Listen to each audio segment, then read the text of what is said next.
Déclaration collective des plateformes de la société civile guinéenne. La situation sociopolitique nationale préoccupe foncièrement les Guinéens de tous les bords, y compris le collectif des plateformes de la société civile guinéenne. La Guinée sortant récemment du cycle des élections, notamment le référendum et les législatives du 22 mars 2020, suivi de l'élection présidentielle du 18 octobre 2020, ce qui a été émaillé de violences politiques ayant engendré celles intercommunautaires, provoquant ainsi des cas de mort. Plusieurs blessés et des dégâts matériels importants. Ces élections ont été supervisées par les observateurs, aussi bien nationaux qu'internationaux, l'Union africaine, la CEDEAO, dont les conclusions montrent clairement la bonne tenue des dites élections. De la révision exceptionnelle des listes électorales, de la distribution des cartes électeurs, en passant par la sensibilisation et l'observation électorale. Le collectif des plateformes de la société civile guinéenne a joué un rôle prépondérant aux côtés de la CENI, l'organe en charge des élections en Guinée, pour la transparence et la crédibilité du scrutin. Au lendemain de l'élection présidentielle du 18 octobre 2020, une crise a été déclenchée suite à l'autoproclamation du candidat de l'UFDG, Union des forces démocratiques de Guinée. Conformément aux dispositions du Code électoral, la CENI a proclamé les résultats provisoires.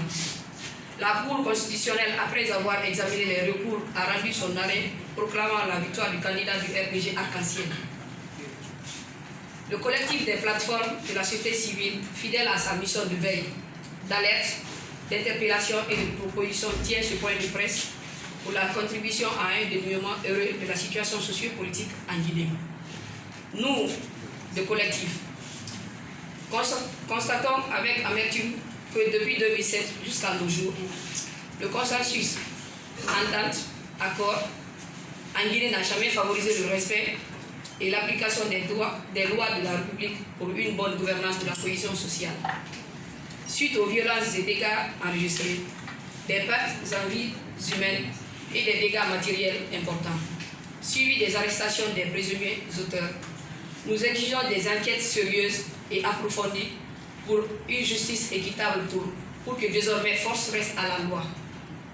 Le collectif des plateformes de la société civile guinéenne recommande un renforcement de tous les jours des libertés aux partis politiques et organisations de la société civile malgré qu'elles ne soient pas rétrécies.